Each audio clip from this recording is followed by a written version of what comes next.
we need is to get back to these radical roots of the Communist Party. And also to pay respects to the elders of the Communist Party, who I think, without a doubt, have played a very important role in our activism. The Indigenous Voice to Parliament started out as a seemingly simple advisory body where most Australians were initially happy to vote yes.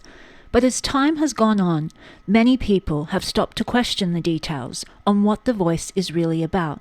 And although many people now consider it to be divisive, it's also inadvertently become a turning point for Australia. Although this referendum is brutally divisive and has been represented in the media with complete bias toward the Yes campaign, it's also provided a fantastic opportunity for Australians who've had to research and uncover the details of the voice for themselves, coming to a conclusion that has nothing to do with big businesses like Qantas, BHP and Rio Tinto, or celebrities like John Farnham, Adam Goodes, Jonathan Thurston, Shaquille O'Neal, and last but not least, the most recent Yes proponent, MC Hammer. You can't touch this. You can't touch this. You can't touch this. Anyway, back in Canberra. My question is to the Prime Minister. The authorised official history of the Uluru Statement from the Heart, written by co-chairs Megan Davies and Pat Anderson, was published 6 days ago. The almost 200-page hardcover book states, quote, "The statement was drafted and overwhelmingly..." Mr. Order. Speaker. The members on my right.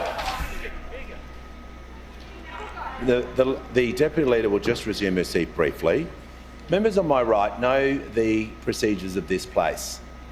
It is highly disorderly to interject, particularly when questions are being asked. Members on my right are now formally warned, and the Deputy Leader of the Opposition will start her question again. My question is to the Prime Minister. The authorised official history of the Uluru Statement from the Heart, written by co-chairs Megan Davies and Pat Anderson, was published 6 days ago. The almost 200-page hardcover book states, quote, "The statement was drafted and overwhelmingly endorsed by the Convention's delegates. It is 15 pages long," end quote. Does the Prime Minister still maintain the Uluru Statement is just one page and that any suggestions otherwise are conspiracy theory and nonsense? Thanks, Mr. Speaker. Wait till they reveal the secret verses of You're the Voice by John Farnham. Wait till they find that, Mr. Speaker. Order. Because they're out there somewhere. In the lead up to the Uluru Statement from the Heart, there were hundreds of meetings involving thousands of Indigenous people. Meeting at Uluru in 2017 to agree to the Uluru Statement from the Heart, which I tabled, the one-page document. And treaty? No, that has nothing to do with the voice. As part of the Uluru Statement, we have a voice, we have treaty, we have truth-telling. As part of a treaty, won't there be compensation? If there is, I mean, that's not totally unexpected. This isn't about a treaty, Ben. But there are three parts of the Uluru Statement. Yeah, and this is so not... you're talking about the voice. This is not about a treaty. But as part of treaty, which we guess will be a following step... This is not about a treaty. Do you foresee that compensation would be paid? This is not about a treaty. And yet, by reading the full Uluru Report and Dialogues released under the Freedom of Information Act, we clearly see in the words of both Indigenous delegates and leaders that the voice is a first step toward treaty, sovereignty, reparations, self-determination and self-governance. Let's begin with these statements made by the voices of the Uluru Statement. There was a concern that the proposed body would have insufficient power if its constitutional function was advisory only, and there was support in many dialogues for it to be given stronger powers so that it could be a mechanism for providing free, prior and informed consent. A powerful representative body of Aboriginal and Torres Strait Islander peoples protected in the Constitution was supported, and there was a consensus that the body must be stronger than just an advisory body to Parliament. A number of delegates also supported reserved Parliament seats. Now in regards to treaty, Talking about a treaty brought out what one person called the elephant in the room that politicians never want to discuss or acknowledge, which is sovereignty. It also put Aboriginal governance centre stage. That is one of the aspirations that people would want to achieve through a treaty process. The dialogues discussed that a treaty could include a proper say in decision-making, the establishment of a truth commission, reparations, a financial settlement such as seeking a percentage of GDP, the resolution of land, water and resources issues, recognition of authority and customary law, and guarantees of respect for the rights of Aboriginal and Torres Strait Islander peoples. The delegates of the Hobart Dialogue are all firmly committed to pursuing treaty. Treaty needs to recognise, among other things, sovereignty, a land and financial settlement, and recognition of rights. The pursuit of treaty and treaties was strongly supported across the dialogues. Treaty was seen as a pathway to recognition of sovereignty and for achieving future meaningful reform for Aboriginal and Torres Strait Islander peoples. Treaty would be the vehicle to achieve self-determination, autonomy, and self-government. So don't forget, guys, these are literal quotes from the full Uluru report, which you see here. It's a 26-page summary with a further 86 pages of dialogues, which you see here.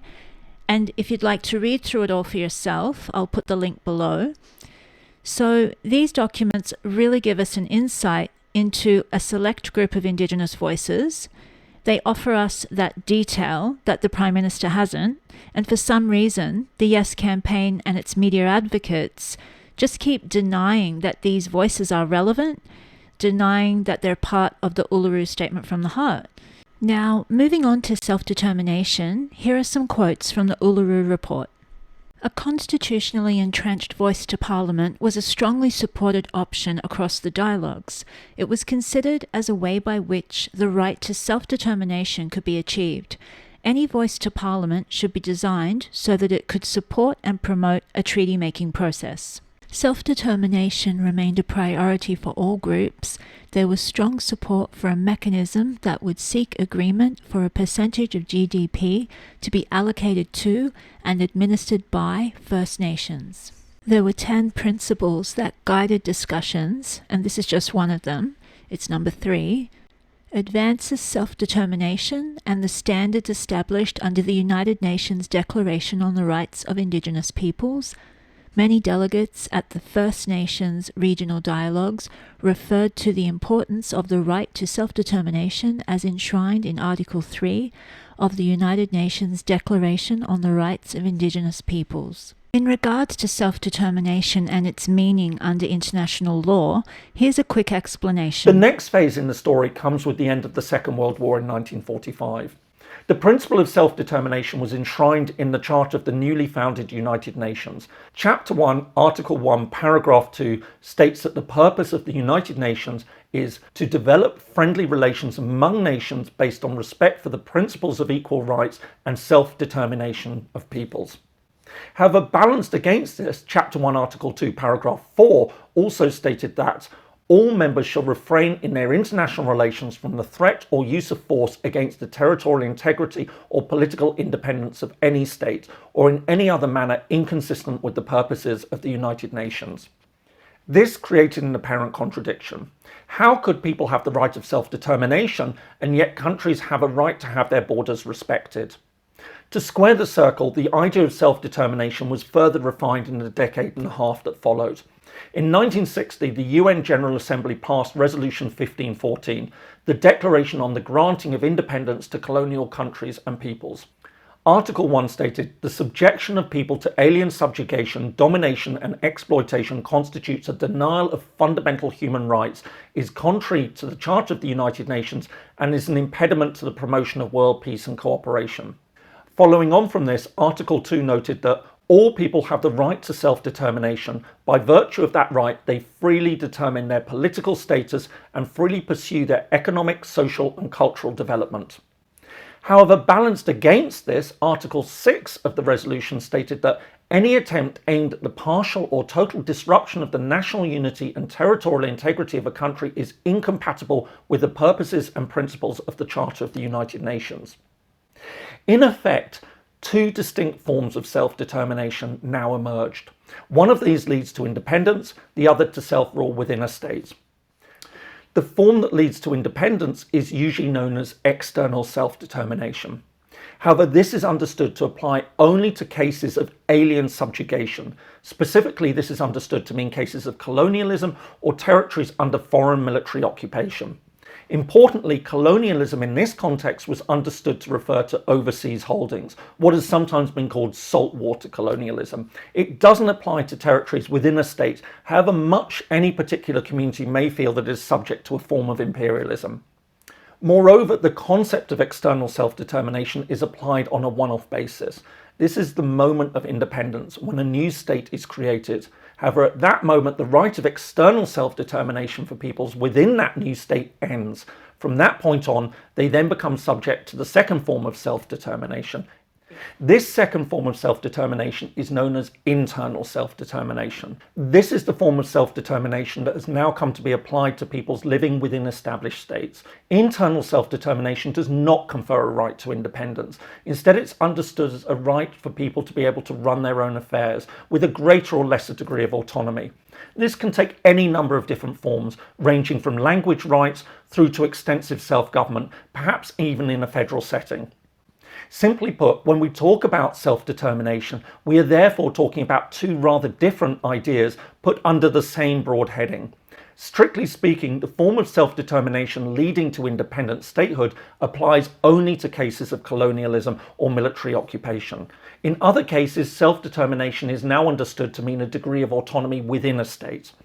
Nevertheless, it's this widespread confusion between these two very different forms of self-determination that explains why so many people incorrectly equate the idea of self-determination with an automatic right to independence. Now, just quickly going back to the Uluru Report, we'll take a look at sovereignty and its definition according to the Uluru Statement, as well as one of the typical consequences of treaty, self-determination and sovereignty, which is reparations. And this is the definition given for sovereignty. This sovereignty is a spiritual notion, the ancestral tie between the land or Mother Nature and the Aboriginal and Torres Strait Islander peoples who were born therefrom remain attached thereto and must one day return thither to be united with our ancestors. This link is the basis of the ownership of the soil, or better, of sovereignty. It has never been ceded or extinguished and coexists with the sovereignty of the Crown. So I think that gives us a good idea of what sovereignty means, and I'm going to zip through a few other statements that stood out to me in regards to self-government, reparations, and just how extreme some of these statements are. So in this one, we've got the agreement making, which is the treaty, as a vehicle to implement things such as designated seats in Parliament, self-determination, and economic measures like seeking a percentage of gross domestic product. Next, we've got the idea of creating our own Parliament outside the Constitution to give full control over governance to the Aboriginal and Torres Strait Islander people. It could be funded by an independent trust fund, contributed to by grassroots donations, but also met with equivalent government funding. It was suggested that Aboriginal and Torres Strait Islander people could create their own constitution and their own parliament, taking from the example of the Sami people in Finland, Norway, and Sweden. Here again is the suggestion of designated seats in parliament and the creation of a black parliament. One suggestion was to abolish existing state and local governments, and this one states that non-Indigenous Australians must accept that they stand on the land of Indigenous peoples. Okay, so moving on to another important aspect of the voice. Would you believe me if I told you that Communist Party members in Australia have been working with Indigenous activists since 1920? Well, this is not a conspiracy theory. The evidence is well documented, and this is what we're going to explore next. Now, you might be someone who doesn't really know what Marxism or communism is, or what form it takes in the modern world. In 2023, what does it look like? And a great explanation comes from James Lindsay in his speech to the European Parliament in March of 2023.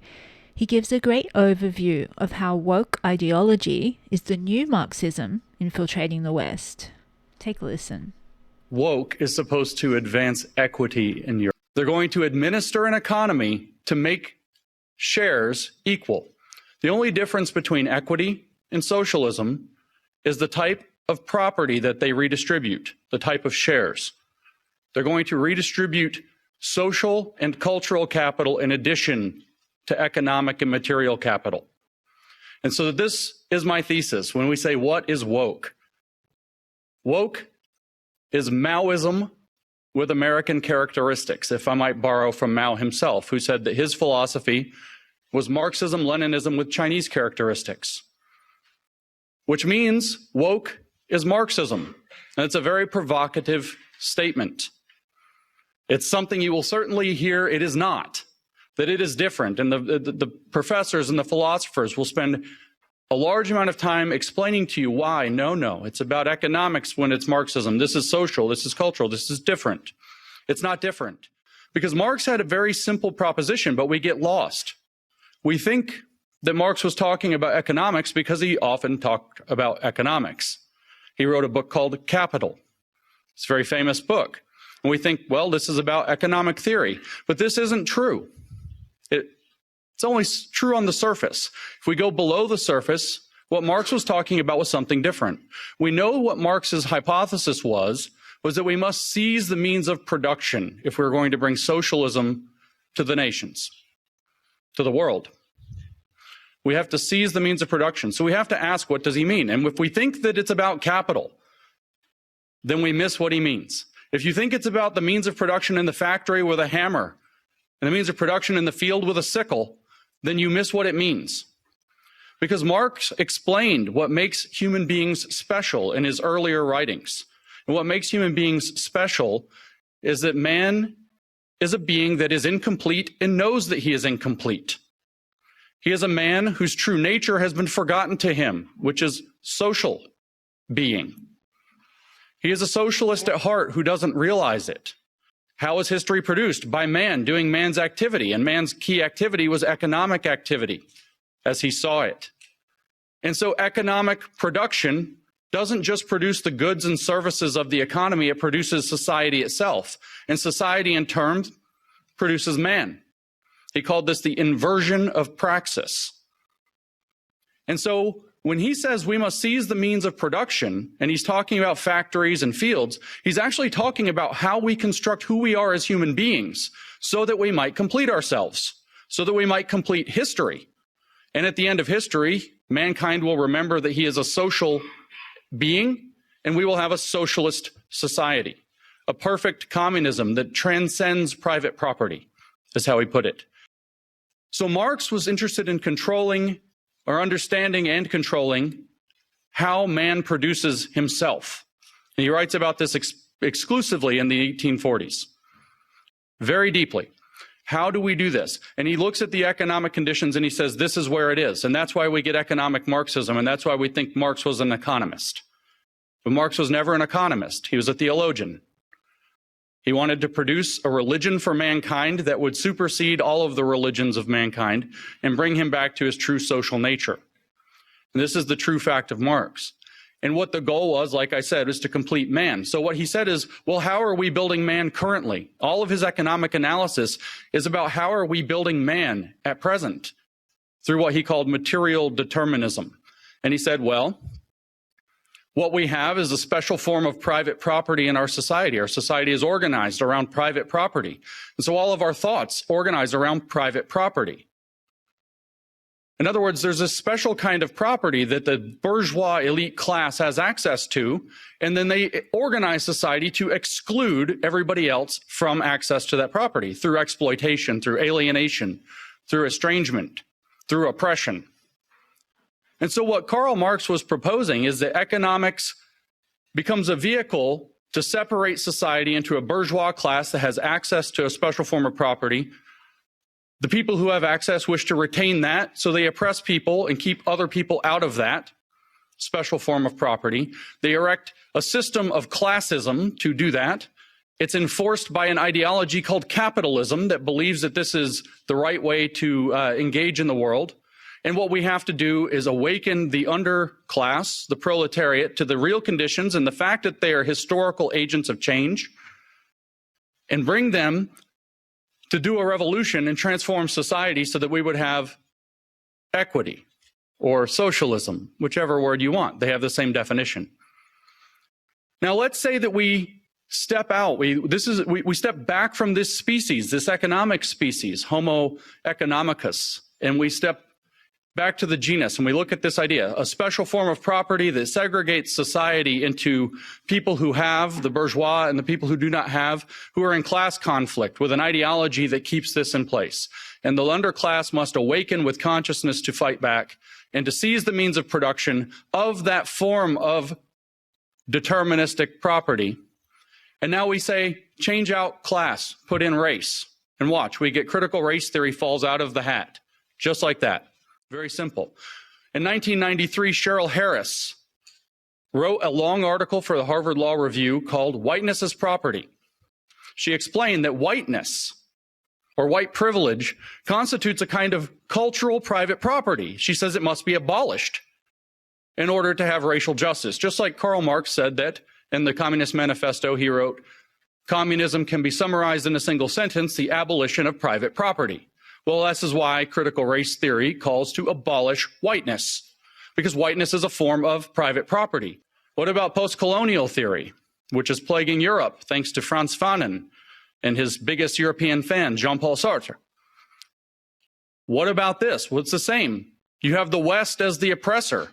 They have access to the material and cultural wealth of the world because they've decided their culture is the default and have gone and colonized the world to bring culture to the world, as they say. And so the oppressed, the natives around the world, the people have to band together, and their activity is going to be called de-Colonisation. They have to remove every aspect of Western culture. So when they come to Belgium or they come to France or they come to the United States and they say we're going to decolonize the curriculum, or they go to the UK and say we're going to decolonize Shakespeare, this is what they mean. We're going to remove the cultural significance of your cultural artifacts because those cultural artifacts themselves are oppressive to us. This is the same system. It's another species in the exact same genus. And that genus is Marxism, which is a way of thinking about the world. And the goal is always to seize the means of control of the production of man and history and society. Marx merely believed it was through economic means. Now it's through socio-cultural means. The evolution into this sometimes called Western Marxism began in the 1920s. We had a Russian Revolution in 1917, and this did not happen in Europe. And the Marxists in Europe were confused. And so Antonio Gramsci sat down and wrote out some things, and George Lukács sat down and wrote History and Class Consciousness after the failure of the revolution in Hungary. And they wrote what became cultural Marxism. The idea that we have to enter the cultural institutions in order to change them from within, because Western culture has something about it that's repelling socialism. So we have to go inside and change the culture to make it socialist. Now, you aren't allowed to talk about cultural Marxism now. They've categorized this as a conspiracy theory. They say that it is anti-Semitic. This is not true. Antonio Gramsci wrote books. George Lukács wrote books. You can read those books. They have a philosophy. If they don't like the name cultural Marxism, we can use the name that other people at the time used, Western Marxism. So much like, a virus adapting to the conditions, it changed to try to infect a new host. It worked in feudal societies. Marxism took over in Russia. It took over later in China. It took over in all of these kind of agriculturally driven feudal societies, but it wouldn't work in actual capitalist nations because Marx was wrong. And Herbert Marcuse, writing in the 1960s, said extremely clearly, this writing in 1969, not only did he say capitalism delivers the goods, gives people a good life, makes them wealthy and comfortable and happy, he also said that the working class is no longer going to be the base of the revolution because of these things. In other words, we don't have to be responsible to the working class anymore. which opens up the ability for Marxists who are seeking power to make friends with the corporations. The bosses are no longer the enemy, they're an opportunity. Because the working class is irrelevant. He said the energy is somewhere else. He said it's in the racial minorities, the sexual minorities, the feminists, the outsiders. That's who he said have the energy for a Marxist revolution in the West, not the working class. And so Marxism was able to evolve to abandon the working class. And so what did they do? Well, all they had studied for 30 years was what they called the culture industry. An industry that commodifies and packages culture and sells it back to people. So supposedly stripped of what it actually is, empty, abstract now. And so what, of course, did they do? They seized the means of production of the culture industry, because that's what they do. And so they started to transform the culture industry to sell racial, sexual, gender, sexuality-based agitprop as though that were genuine culture. And this evolved in America's highly racialized context, and we ended up with woke, a form of identity-based Marxism, a constellation of Marxist species that all work with the same operating premise but locate themselves in different, and I'll use the German term here for this, folk. LGBTQ is a folk. And they get folkish identity there and become activists. The black community is a folk. How do I know? That's what W.E.B. Du Bois said it would be when he laid down the foundations that became critical race theory later. They think of themselves as nations. Don't they all have flags? Don't they put them on your buildings like colonizers? Don't they hang them in your streets? They think of themselves as occupying nations, but they see themselves as bound together, just like the various colonized nations around the world, in seeking liberation from Western civilization. And so we end up with Western Marxism taking many forms, but with one overarching approach. And the approach that they use, I started off by saying, is Maoist, not merely Marxist. Now you know the theory is Marx. It's just evolved into different species to attack the West at its weakest points through our tolerance, through our acceptance, through our openness, through our generosity, through our best traits, actually. But Mao Tse-dong knew how to use identity politics. I don't know how you study in Europe, but in America, we have very red-washed education, as we might say. The communists have stripped out all education about communism entirely. You don't learn about it in America at all. So we don't learn anything about Mao. And maybe you don't know this, but I tell this to American audiences and they're shocked. Mao used identity politics. He created 10 identities in China. 5, he labeled red for communist. 5, he labeled black for fascist. And he categorized people into these identity categories. What they are doesn't really matter. Of course, they were communists. They were things like landlord and rich farmer and things like this. Right-winger is a bad category in and of itself, by the way. Conservative, all of them, bad. Bad influences, that's another one. You could be a bad influence for just thinking the wrong thing or saying the wrong thing at any time, or because the government decides it doesn't like you. These are the bad categories. And if you have a bad category, very importantly, your children have a bad category by default. So they create a social pressure for your children to identify as revolutionaries, at which point they get a red identity, a communist identity, a good identity. And they get rewarded for it. And the youth led the revolution in China because Mao did this, identity politics through the children in the schools. This should feel very uncomfortable to you. Because here we have, at least in the United States, we tell our children being white is bad. Being white is oppressive. You automatically hurt people of other races by your very existence. There's a reason for this. It's the same program that Mao Zedong used to radicalize the youth in China. The only thing different is the identity categories have shifted. It's Maoist cultural revolution with American characteristics, and it's being exported to Europe. And just like how critical race theory has come to Europe, even though it doesn't make sense, it will come to Europe, whether it makes sense or not, and you will have a cultural revolution here too. You guys even had a kind of offshoot one in 2020. George Floyd dies in Minnesota, which has nothing to do with you. And you guys have statues coming down in Europe. Total nonsense. It doesn't matter, though. The point is to destroy Western civilization from within using Maoist techniques. One last point about Mao to kind of drive that point home. Mao said in 1942 that his formula to transform China was called unity, criticism, unity. First, you try to create the desire for unity. Then you criticize people for not living up to that. Then you bring them into unity under a new standard. Does that feel like what you're being put through? But the words are different. We use words like inclusion and belonging. We'll have a place where everybody feels like they belong. We just want to have an inclusive space. But unfortunately, you have racist ideas, and you have to criticize we have to criticize you for those. You need to criticize yourself for those. You need to go study Shuishi in Mandarin, exactly like Mao said. And then we can bring you into unity under a new standard, which Mao called socialist discipline, which we in the West would not buy. We call it in the West inclusion. And so we have this new program, and within inclusion we have, or above inclusion actually, we have sustainability. We have a sustainable and inclusive future. I see the Agenda 2030 here with an X over it. The sustainable and inclusive future is the new socialist standard, that we will have freedom under socialist discipline. And Mao said the way that that will work is through what he called democratic centralism. We call that stakeholder capitalism. And my shot at the World Economic Forum is taken because it's one of the things coordinating this. My shot at the United Nations is taken because it's one of the things that's coordinating this. So woke is Marxism. It's advancing through Maoist cultural revolution. It's using Americanized identity categories.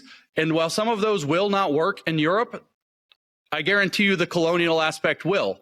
They will find your weakness. They will adapt the theory to fit because it's like a virus that will evolve to its host.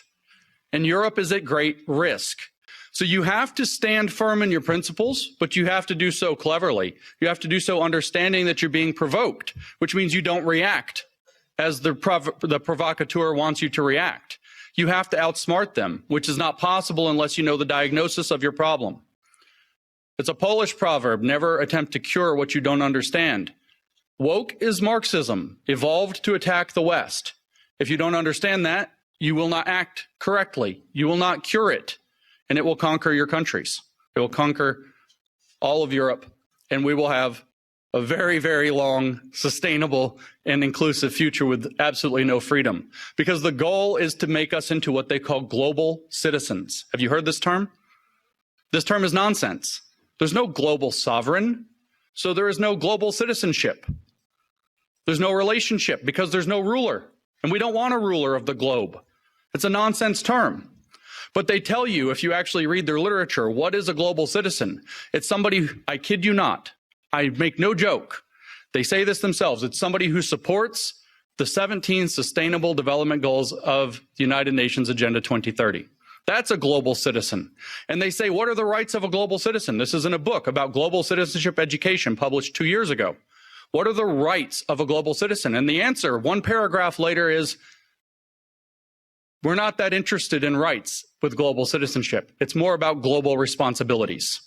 In other words, slavery. This is a pivotal moment in the history of the Western world.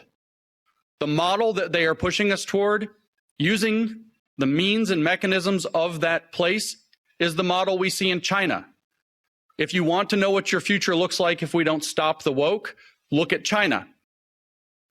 Look at the social credit system. Look at the oppression. Look at people disappearing for having the wrong opinions. One of their greatest billionaires, Jack Ma, said the wrong thing about the government and disappeared. A billionaire. If you want to know what the future of Europe and America and the Five Eyes or whatever the countries, it's China. That's the model. So we have to fight back against woke, but to fight back against woke, we have to understand it, and I will close by restating my thesis.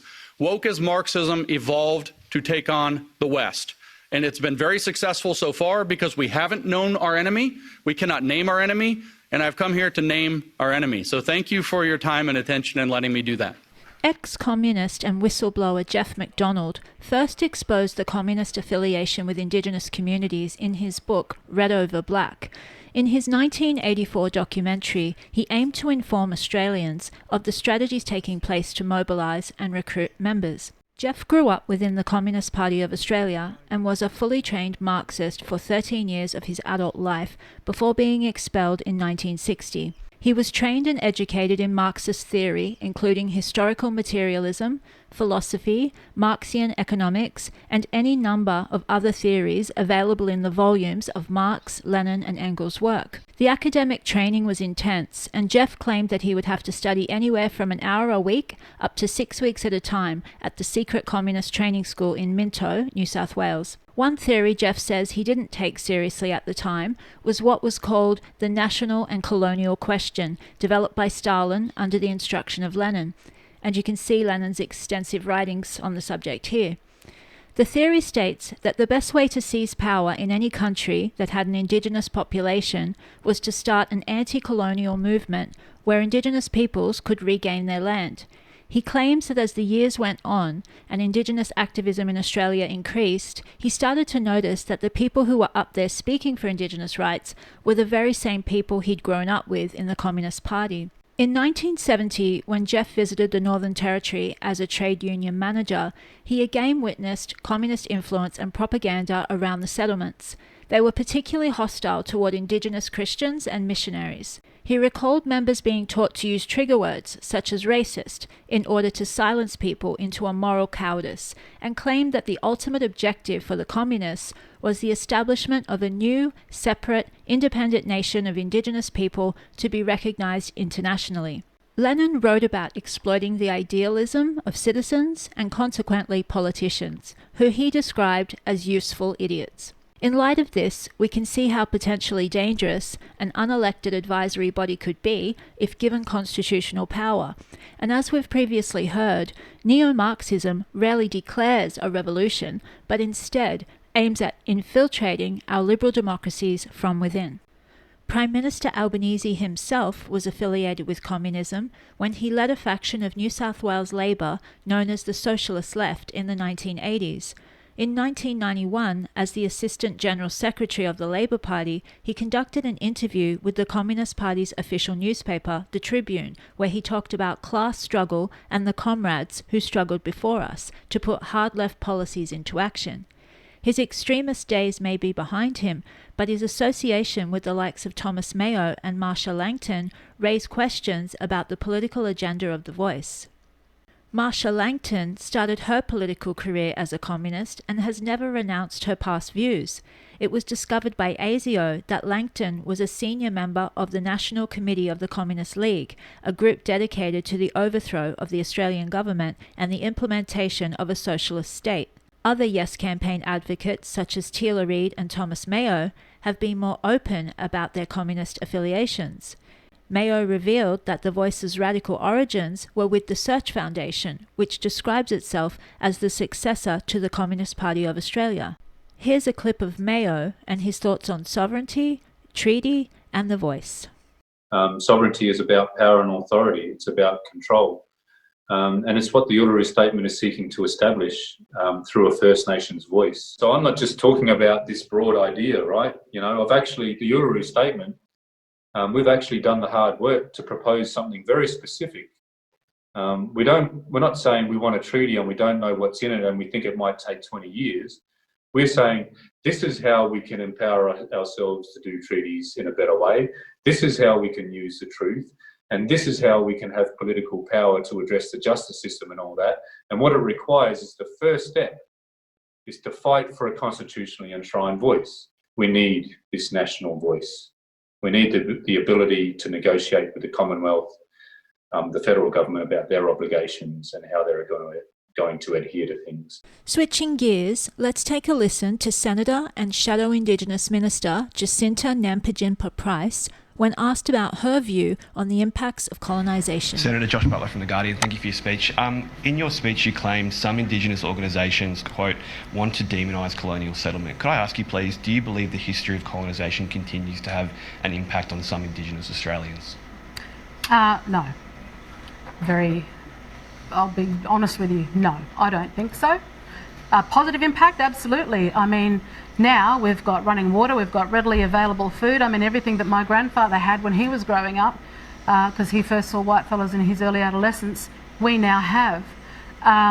Otherwise, he would have had to live off the land, provide for his family, and all of those measures which Aboriginal Australians many of us have the same opportunities as all other Australians in this country, and we certainly have probably one of the greatest systems around the world in terms of the democratic structure in comparison to other countries. It is why migrants flock to Australia to call Australia home, because the opportunity that exists for all Australians. But if we keep telling Aboriginal people that they are victims, well, we are effectively removing their agency and then giving them the expectation that someone else is responsible for their lives. That is the worst possible thing you can do to any human being, is tell them that they are a victim without agency. And that's what I refuse to do. So you don't believe that...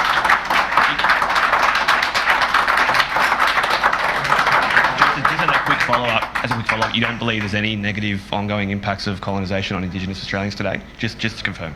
No, there's no ongoing negative impacts of colonisation. What I will say, which I have suggested obviously within my speech, is that particularly for my family in remote communities, again, who live very close to traditional culture, who experience the highest rates of violence in the country, family violence, interpersonal violence, they experience that not because of the effects of colonisation, but because it's expected that young girls are married off to older husbands in arranged marriages.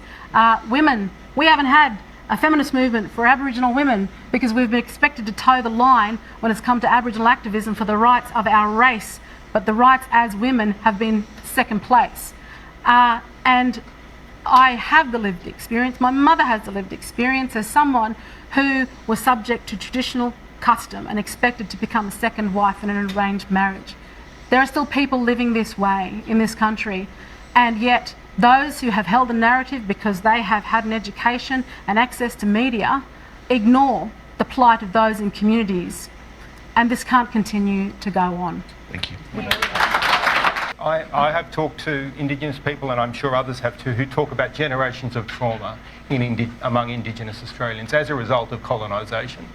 Whether that means that colonisation continues now is probably a separate question, but would you accept that there have been generations of trauma as a result of that history? Well, I guess that would mean that those of us whose ancestors were dispossessed of their own country and brought here in chains as convicts are also suffering from intergenerational trauma. So I should be doubly suffering from intergenerational trauma. When asked about the fact that Northern Territory votes wouldn't be counted towards a state majority, this was her response. Well, they've been exploited again for the purpose of somebody else's agenda. This is what I've seen over and over again. It's come from the Uluru Statement from the Heart, which, by the way, the word Uluru, I know from speaking to Uluru Elders, they are unhappy that the landmark and the name has been exploited for the purpose of a PR campaign for a referendum. Their voices aren't being heard. And isn't that just ironic that their voices aren't heard, although the Yes campaign have exploited their landmark for the purposes of this referendum. This is what has continued to occur, as I said, because the powerful who have had an education and access to media have controlled the narrative of Indigenous policy without letting those in remote communities really have a voice. And while they claim that this is about them, it's not about them. There are those proponents of the voice who have had years at the table. These failures are their responsibility also. They now seek for a transfer of power through our Constitution so that they can never be dismantled. But it is incumbent upon every single one of us not to just fly in a group of Yes campaigners to celebrate 6 years since the signing of the Uluru Statement from the Heart and ignore the locals, and where the only locals that are in attendance are just the paid dancers. They need to actually listen to people on the ground. Now let's hear from Professor Megan Davies on the process of creating the Uluru Statement from the Heart. The process that led to the Uluru Statement from the Heart was quite complex. I'd worked on it at UNSW for many, many years. I'd researched a lot of constitutions around the world that had constitutional recognition, and I looked at the processes that had led to that constitutional recognition. And we designed what we called the First Nations Dialogues.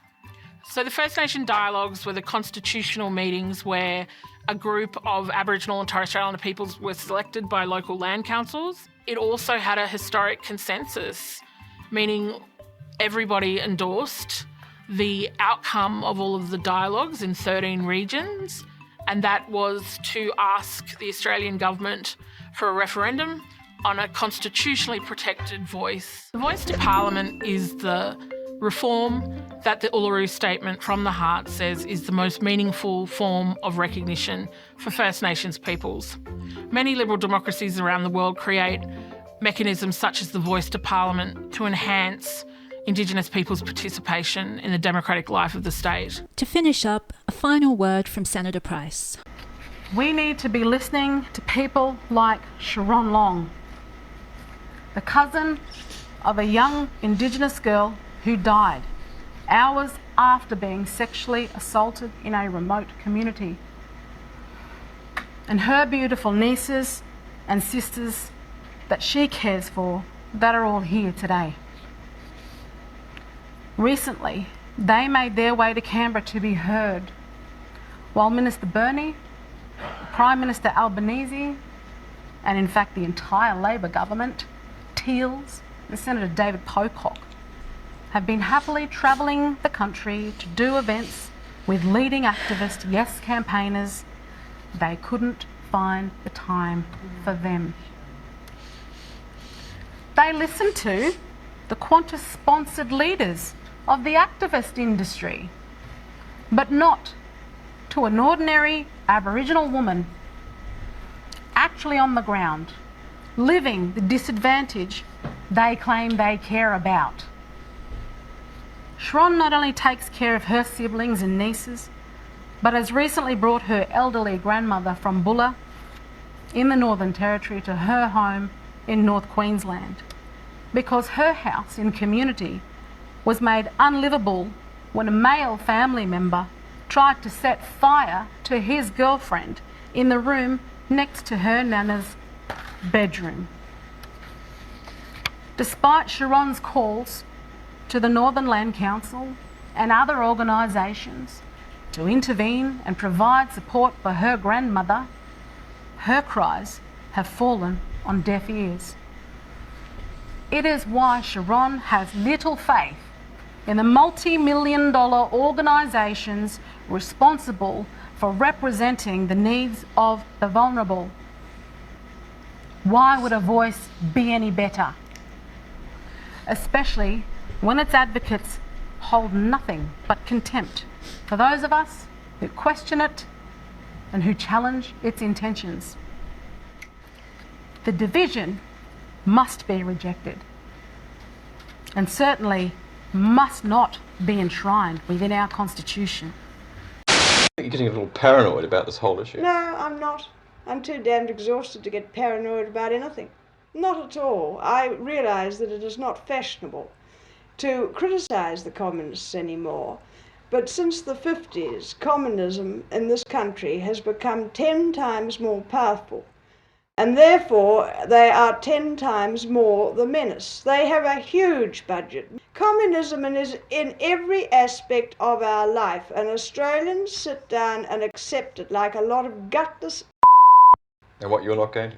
I certainly am not. And with the support I am getting, I will fight communism regardless of the consequences of this generation of Australians do not want to go down in history as our first gutless generation. They better get off their and do something too.